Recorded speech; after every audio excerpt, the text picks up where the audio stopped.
Hello, and welcome to the Media Copilot, a podcast that explores how AI is changing media, journalism, and content creation.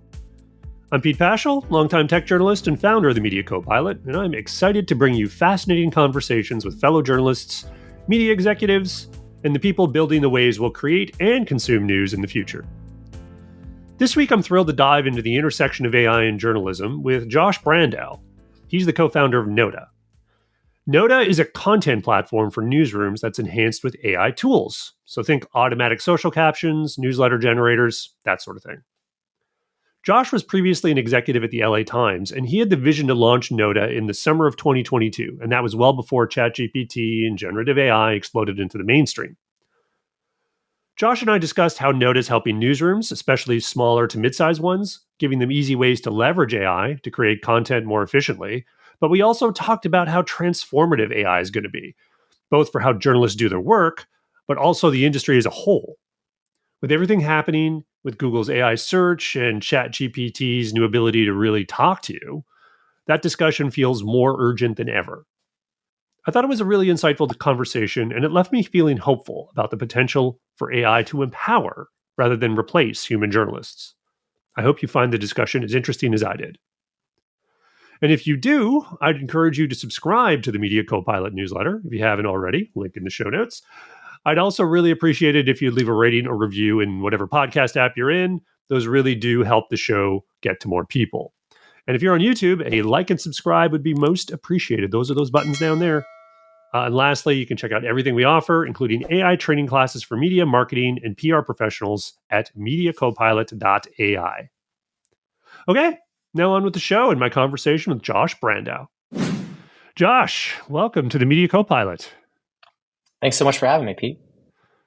Awesome. So let's talk a little bit about you. You've had an interesting career. Before Nota, you were the CRO and later the CMO of the LA Times, I understand. I was, yeah. And you left that to co-found Nota, and I think the timing is interesting here, in the summer of 2022. And this is a point where ChatGPT is still on the horizon. AI isn't quite the center of the public consciousness just yet. So tell me the story about how all this came to be and why you felt that doing something at the intersection of journalism and AI, that was the thing to do right then.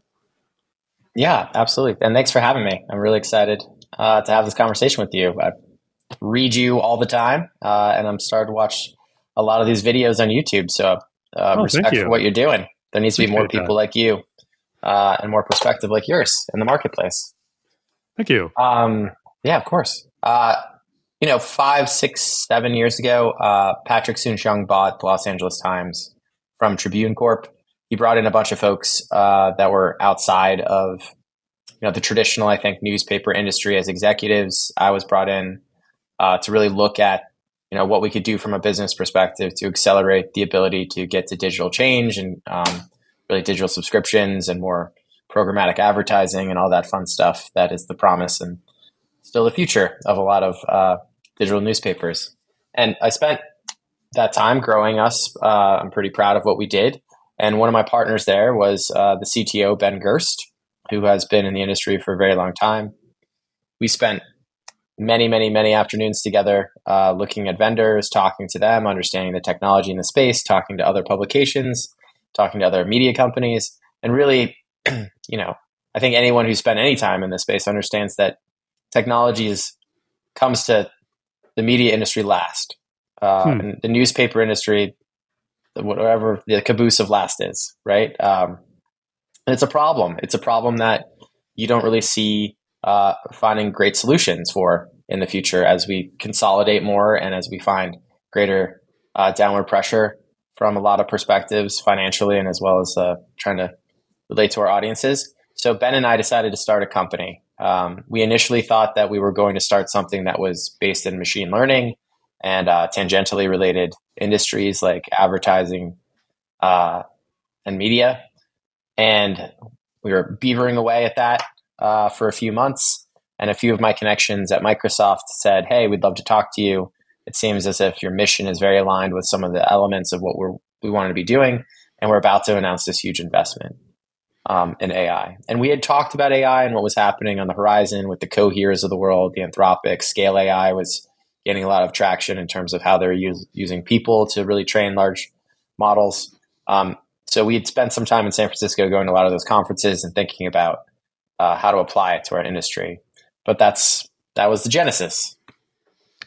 And was what impressed you about Microsoft and the state of language models at the time, which really, like I say, hadn't entered the public consciousness just yet? Were you essentially seeing things and thinking like, oh, wow, this isn't just hype. This is really going to profoundly change, the act of content creation. And this is an opportunity to kind of like build bridges from the present, then being, the summer of 2022, to something that is a future where that is just commonplace, which is sort of seems to like we're almost soaking in it, if not already. Yeah, it seems like the good old days, right? Where no one really understood this. I think that's a great question, because we were really wrestling at the time with whether or not this was commercially ready. If this wasn't just academically specific or so granularly specific to very necessary and kind of deep learning data sets, or if we could just say, hey, every newsroom in the country could utilize a version of this if we create the right product. And that was a lot of conversations we had with a lot of the founders of a lot of those companies that have now become massive. And it was a lot of faith that we had that this is ready. And a lot of our initial products and tests seem to support that, even back in the day when chat was a very simplistic model. We've since evolved so dramatically from then. It's right. It seems silly that we were questioning it. Would have been like GPT-3 at that point or so. 3.5, maybe. I don't know. Yeah. But yeah, I mean, comparatively, it was compared to like the GPT-4, Llama 3, all the stuff today. Claude obviously is, made a big splash. So that was a couple months ago now. And I just feel like the performance of these things has gotten so much better in the last year and a half, to the point where like you can see, how could it not change everything? It certainly is in a lot of ways. Yeah. So okay, so you found the company, you're plugging away, ChatGPT lands. What happens to Nota at this point? And how suddenly does it happen? Very, very suddenly, we shifted the entire company direction to focus on products on top of that. So understanding that one of the banes of my former existence was that there's a Slack channel at the Los Angeles Times called Headlines that the reporters and editors use. This is probably every newsroom still. Very familiar. Yes. It's great.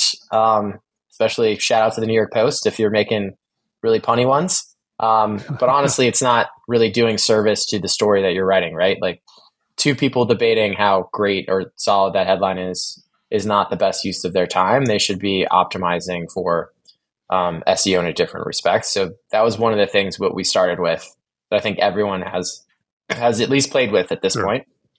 And it seemed like, with a little tuning and a little bit more data, this could be really powerful.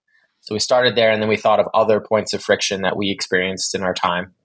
For Ben and for 30 years of working in this space, and for me for 5 or 6, and then we started applying a lot of those tools to solve for those problems. And everything we create is assistive. We don't do anything that is wholesale generative, and by that I mean a human has to edit things. We don't publish anything without a human.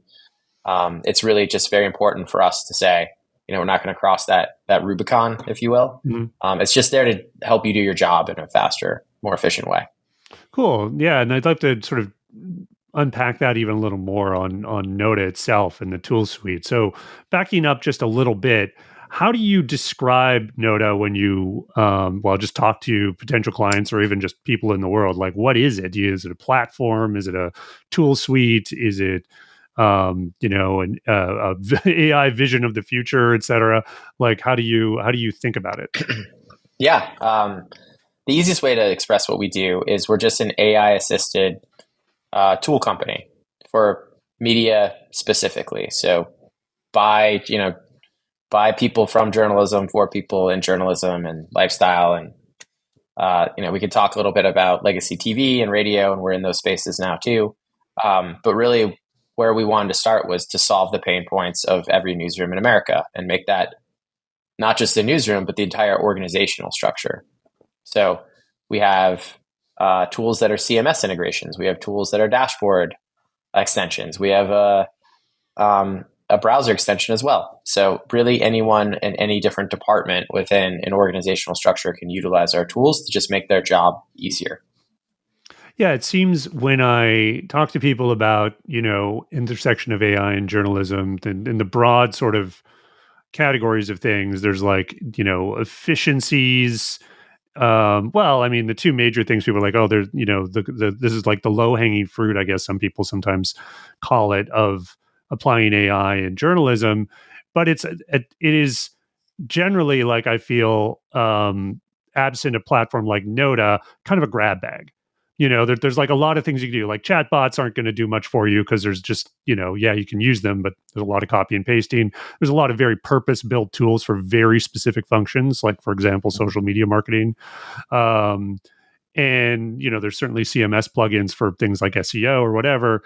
But then you're in kind of, I guess, a buffet if you're, as a publisher, whatever size you are. And, there's no question there's sort of a need for a consolidation and even maybe a shakeout here at some point. And it seems like Node is well positioned to just simplify this thing, and then make sure people can kind of like not necessarily have to deal with like 6 to 8 different vendors just to sort of utilize AI, because there's obviously a cost to doing that.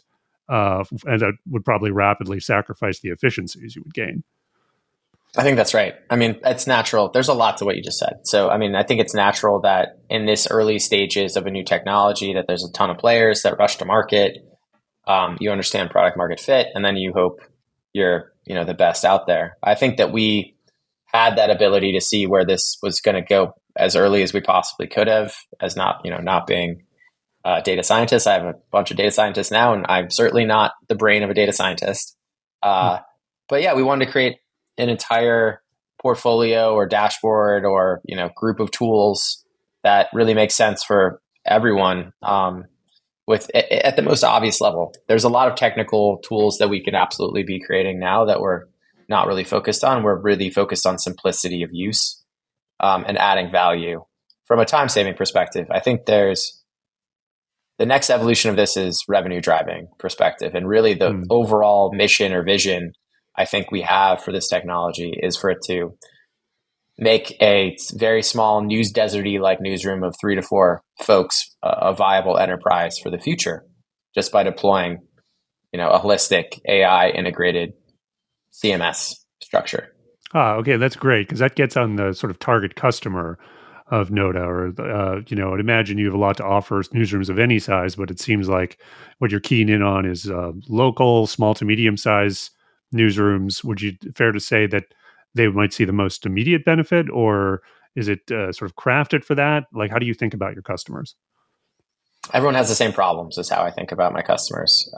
Even at the larger players, there's a lot of smaller newsrooms, right? So I think barring the top 3 or 4, maybe 5 largest players in the publishing space in America, no one else really has an engineering team and data science team that they can assign to create these tools themselves. Right. So really, we're just filling a void in the marketplace for 99% of the folks in it.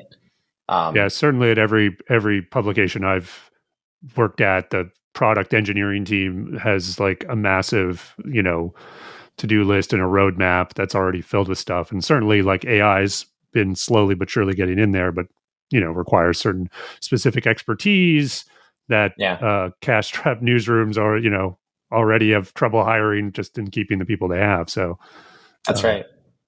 I would say that that's a component of this that we could delve into in terms of talent. Let's talk about you attract it for folks. But I want to get back to, I think, something you said that isn't really talked about all that much, and I think is super important. And that's the efficacy of this technology within the journalism space now, as opposed to the efficacy of this technology in a lot of other industries where it's still a novel thought, right? It's not advanced enough to really get to the new drugs and create them without human intervention. I think that was reported on. That's been a lot of the conversations lately. Or it can't create new rockets to space without humans. It can just be assistive at this point. Where we're at Right. from a journalism perspective is it's good enough, if not better than a lot of the rote ways in which we're trying to game SEO optimization with some of these stories. And certainly is there to save time. That's dramatically helpful in a newsroom. So I think that provides our industry with an advantage. Mm-hmm. Yeah, absolutely. So I think you were saying that like you're mostly focused on news production and the distribution, right? So you have tools that sort of can you break down a little bit more on how it will assist in the story production phase? Is there a certain type of story, like you said, that's assistive? So it's not actually giving you copy, or is it? Or is it giving you research, or is it more those sort of headlines and drop downs? Great Yeah. question. I mean, we're not focused on any of the story. So the story remains with the professionals. Okay. So if You they're create using the AI, story. they're on their own. They're on their own. Some other browser should, tab with a conversation with Claude or whatever. Yeah, exactly right. We're not in that business. Where we're in the business of is taking your story and optimizing it for every channel. So, maybe there's some. The problem with the industry is that we have three basic units of assets, right? You have legacy TV that creates segments for News at 11, and it's been really good at creating News at 11 segments. You have newspapers that have spent 100 plus years crafting an article and being very good at that. And you have, radio stations that have segments as well. The problem with that is it's asymmetrical to how people want to engage with stories today. And that's just a fundamental truth that we see in the data and have seen for a very long time. The problem is these institutions in legacy media are just optimized for those three things. Mm-hmm. So what we do is we come in and effectively say, keep doing the thing that you're the best at. Keep telling that story in a segment, on the News at 11, or an article that's 12,000 words, or, a very thoughtful hour-long piece on the radio. We're going to take that and we're going to transmute it into a video if it's an article, or an article if it's a video, or, right. if it's audio, we're going to turn it into social posts and we're going to turn that into a video. What we're allowing for there is for you to just be very good at telling the story in the format that you're best at. And then people can encounter that story in the format that they prefer. And we think that that's the transition that we're in right now from a news media and media perspective overall, and that's what this technology affords. So if you're like a newspaper and you're like, oh, now I got to be on TikTok to reach the young people, but I got to hire a guy and get a whole strategy going, a tool like Nota can help you. Like, no, you can actually start creating stories or telling stories in this format very, very quickly without needing to sort of staff up and get all that expertise. That's right. So you could create an article. We optimize that article in all the ways in which I've seen everyone do, right? SEO optimized headlines, slugs, meta tags. We summarize it. We find the key points. We get the keywords.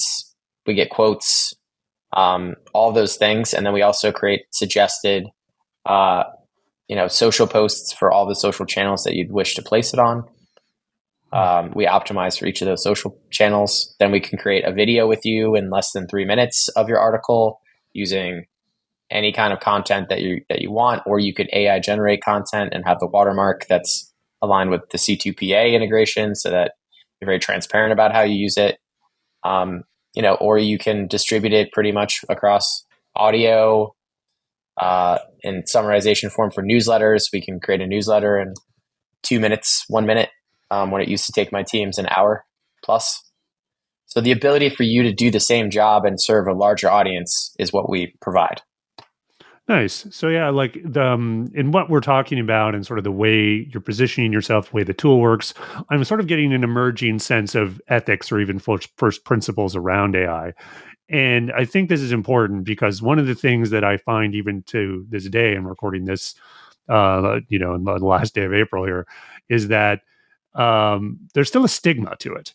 And I don't mean just with like the broader public. I think we could talk about that too, on sort of like if there's a people know there's an AI involved in a story as much, not just as nice as it is to be transparent, that has sort of a trust effect.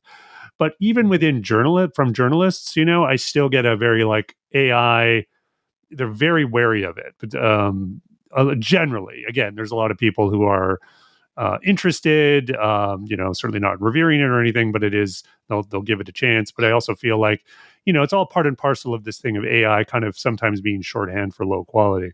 But because of the way you're using the tool, I would imagine it sort of negates a lot of those concerns. To your point, like humans meant to always be involved, particularly certain, with these smaller bits of Chrome, I guess I would sometimes call it, around an article, whether it's a headline, whether it's a meta description, et cetera. You can't not edit it as you're working on it, having had that job several times.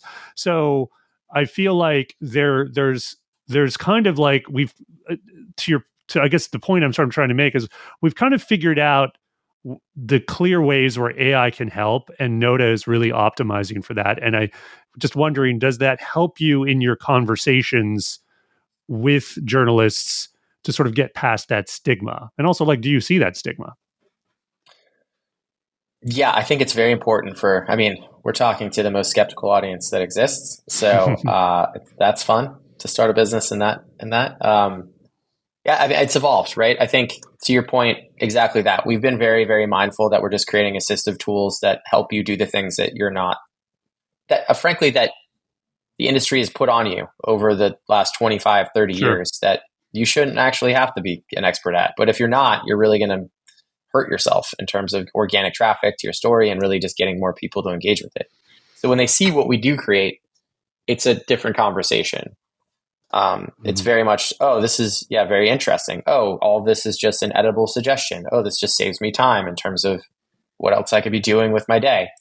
And then I think that there's other tools that we have that are just really helping you serve your audiences better. So our newsletter tool, it summarizes all the articles, it places them in, a newsletter format. It gives you suggested headlines and then, an overall summary of the different articles within.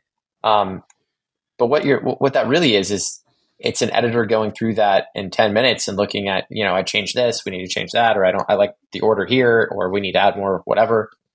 And they can serve a vast array of their subsegments that I know they have the data on, but they just don't have the people to do it. The people that I just want hiking and food and sports. I just want light stuff in my newsletters, or I just want opinion and world news. In business, that takes about an hour per day per person. And if you don't have a staff, that's really hard to do. So now we can eliminate the need for you to pick and choose what subsegment you're going to serve and allow you to really serve your audiences in more meaningful ways. Curious. So when they see all that, they're excited. I'm curious, do you use your own models? Do you use the whatever's available commercially or an open source? Is it model agnostic? How do you treat the actual AI and integrate it into the tech? We use our own model. Okay. It's called Polaris, and it's trained through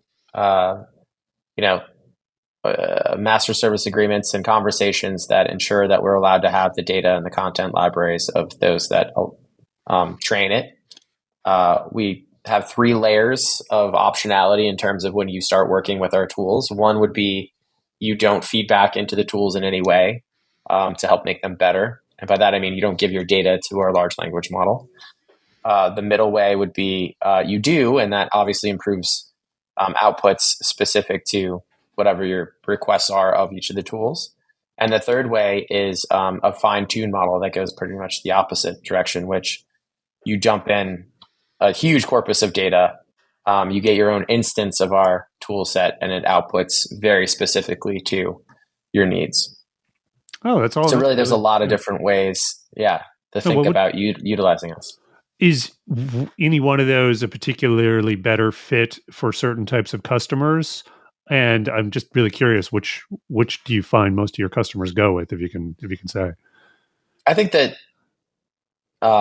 so first thing, to get back to one of your earlier questions, we want to serve the entire marketplace. So the general model is good at serving, probably gets you 80% of the way to where you would want to go with whatever you want to see as an output. You're going to need to edit it for a little bit more of time to get in your tone and kind of your feel. I'd say that the second one would just, be like to 90-ish, like maybe 85 to 90% of where you want to go. And then when we fine tune it, depending on if we're fine tuning it for a publication or if we're fine tuning it even for a writer within that publication, I didn't know this had that. You're on a Mac. Then you get to like 95 to 98%. For those listening, Josh just got the thumbs up. Anyway. Yeah, thumbs up. I gave myself the thumbs up. So yeah, I mean, I think for lifestyle publications, that's when we're seeing the fine tuning be real helpful. If you're, it would be a good example. So it's more like Vanity tiers. Fair, or if you're Rolling Stone, you want more of a tone that's specific to that than we're the local news station. Got it. So it's more like tiers and better like crafting the experience around your content, and sort of the deeper you go, the better it's going to be, presumably, at predicting that style. That makes sense. But the way you talked about the model and having it be trained on licensed stuff, and also talking about the degrees of privacy, definitely touches on a couple of sort of hot button issues in AI, right? And I'd love to dive in those with you a little bit, just because like as we're recording this, actually there's like big news about it. So like one of the big fundamental ongoing issues with generative AI in the media is obviously copyright. And a lot of people are saying that the AI industry is founded on outright theft because of the way they trained these models, not you, but others. And on the other side, there seems to be kind of a de facto position that content's on the open web. You can crawl it. It's fair use. It's kind of the same way it would be for an individual just accessing something. So a lot of media organizations have made deals with OpenAI. Others have sued them, blah, blah, blah. You guys are obviously a platform, not a publisher. But so do you have a dog in this fight? No. I mean, the dog in the fight is, broader than this. I think that the OpenAI, Microsoft, New York Times fight it already feels antiquated in terms of where we're going in the marketplace, and how the deals are being structured, and an understanding of what data sets are necessary to train a model. I mean, we're every day learning new things about how these models should be constructed, and are we going to run out of data, or is actually the data just inefficiently used within a model structure? I think that those are also two camps that are yelling at each other. Small language models might be the future, and this is the silly aside. I think that the larger narrative that needs to be addressed is that the news industry needs to have its own marketplace for data. And if it could come together and really create that marketplace, that would be very beneficial for almost everyone involved, because the vast majority of publishers, especially those that desperately need this money that would come from a lot of these companies, are never going to get that phone call. They're too small individually. Yeah. But in aggregate, they could have a percentage of a deal that would be done. So I know that the AP talked about it a little bit.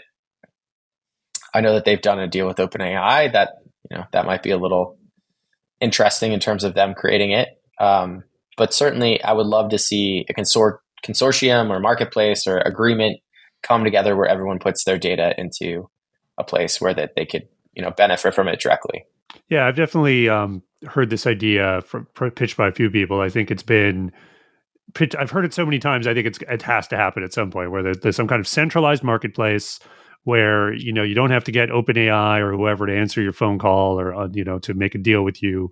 That it's sort of self-serve, and you can come in and give your data to it, and then extract whatever the value of that may be on a sort of open marketplace, however that's determined.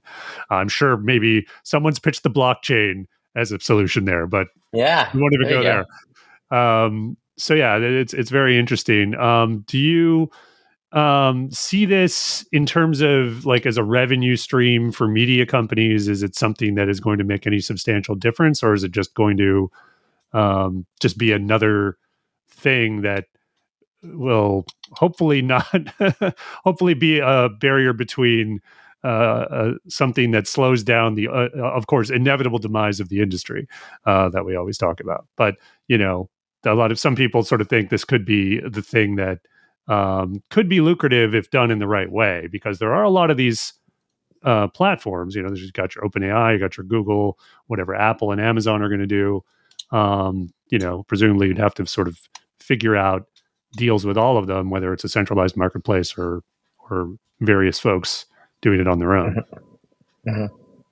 Mm-hmm. I think it's initial, short term to midterm. If you're large enough, that this is certainly something you should take advantage of.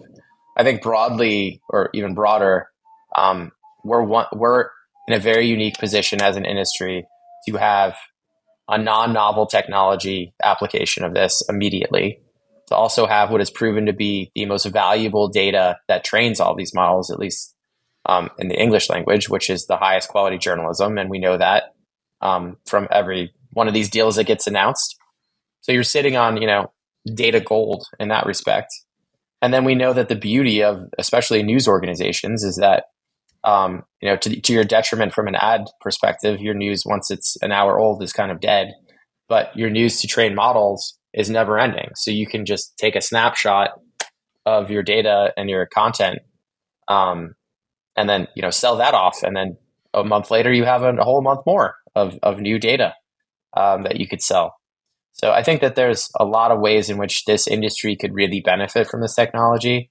It's just a question of whether or not it's going to get out of its own way to do so. And traditionally I'd say that it won't, but I have hope that it will.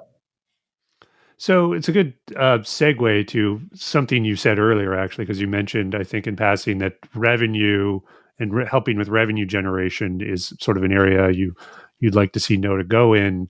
And if you can talk a little bit more about that, especially since, from my perspective, I feel like AI has probably been used more on the commercial side up until now. If like the recommendation engines I'm thinking about, and sort of the ways, things, whatever it is. It could be Outbrain, it could be whatever. You go to a web page and you see some stuff specific to you and your behavior. Certainly, like ads constantly follow you around still to this day. I feel like that's always been kind of an annoyance in the internet, that they've never quite gotten that right, because I always see ads after I buy something instead of before.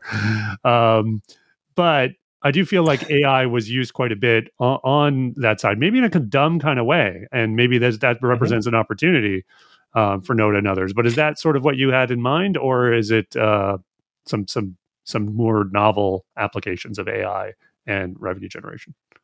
Certainly that's a great point. That's why we started the company, because we thought that the application within the advertising space was applicable to publishing in a meaningful way. So if you could serve audiences in a more nuanced fashion, you could generate more, engagement overall, and that leads to revenue, right? So yes, but now where we're at with this technology is far, far beyond. I like to say that, what if I like to only get my news through the sweet sounds of K-pop, right?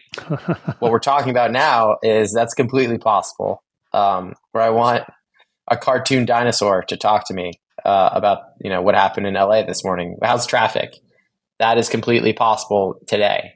So we can imagine the insanity or the beauty and creativity that can come out of the fundamental nature of what storytelling is. And I think there's a lot of capacity for growth and expression in that space. And that's all revenue driving, because what you're doing is you're doing a better job of competing for my attention and my engagement with your products. And when you do that, that's when you become Meta, right? That's when you become a company or TikTok, if it's still here in a few months. We'll see. That's when you're just, you can monetize time. Right.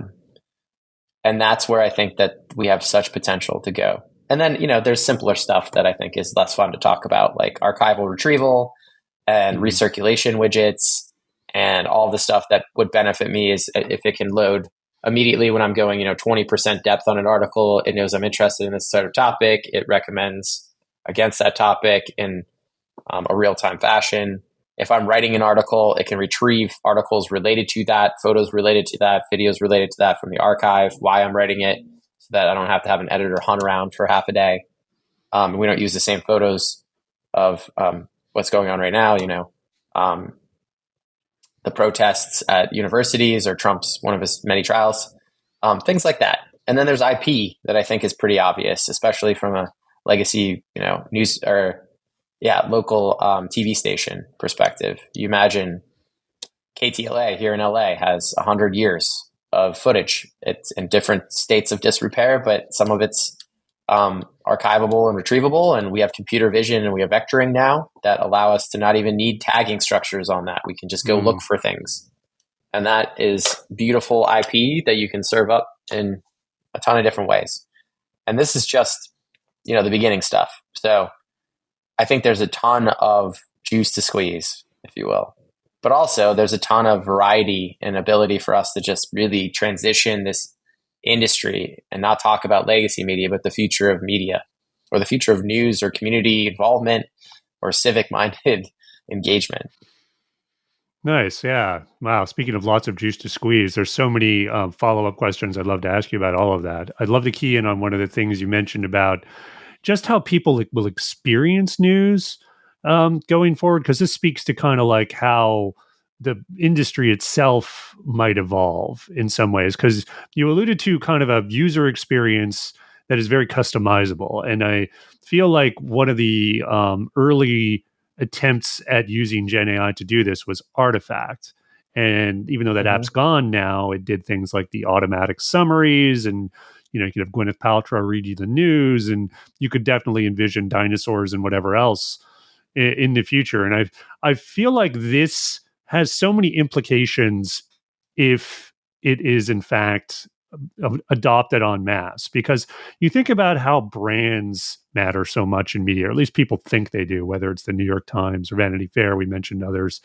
And, some of them might not want to do the dinosaur thing because of what they have their brand, right? And so maybe whatever deals they make with folks, they forbid that. But what if people really want to do the dinosaurs, and that just becomes a thing of the future. And that I don't think, I think what I'm getting at is that the more this content is sort of ingested and served up however people want, the less those brands are going to matter over time. And then more, you kind of end up getting, I don't want to be pejorative about this and dystopian in any way. Like, you might call it a news soup in the world. I think better maybe just ambient news, like the events of something happened and I get that served however I like. But the path from that experience back to the brand is what's very unclear now, and seems to be at the core of a lot of these like lawsuits, right? Like generative search serves up you have some information, but it doesn't link back, or does, but no one goes to the link anymore because I just got the answer, etc.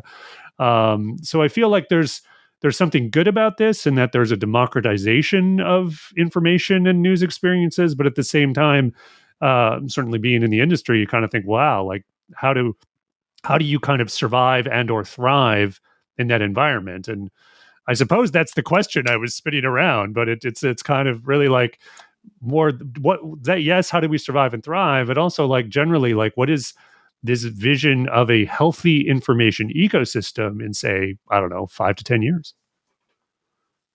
Wow. Take your time. Yeah.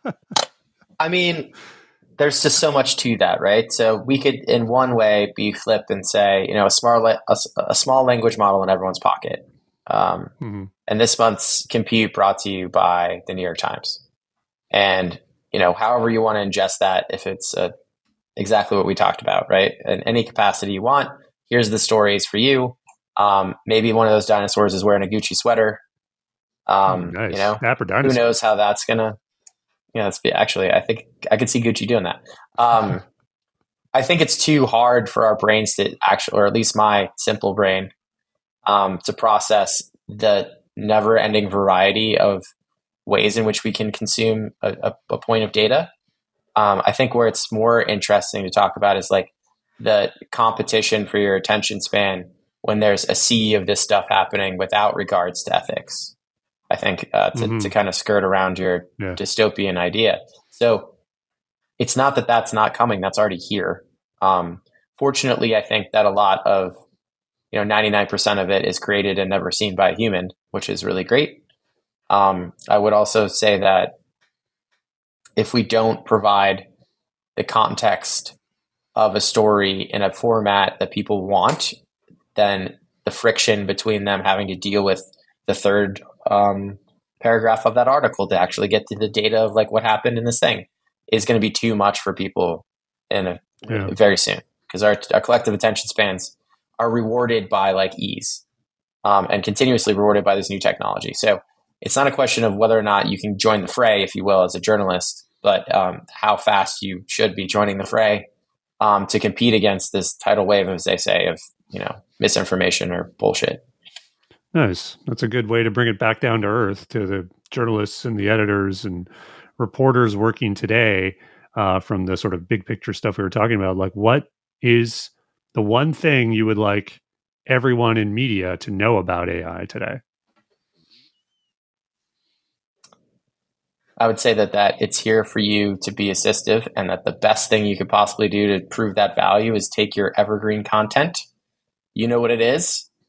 Use a tool like Nota or any other tool that exists out there. Transmute that article or video or listicle or whatever into a different format and put it back on your site or out in the world and see the effects.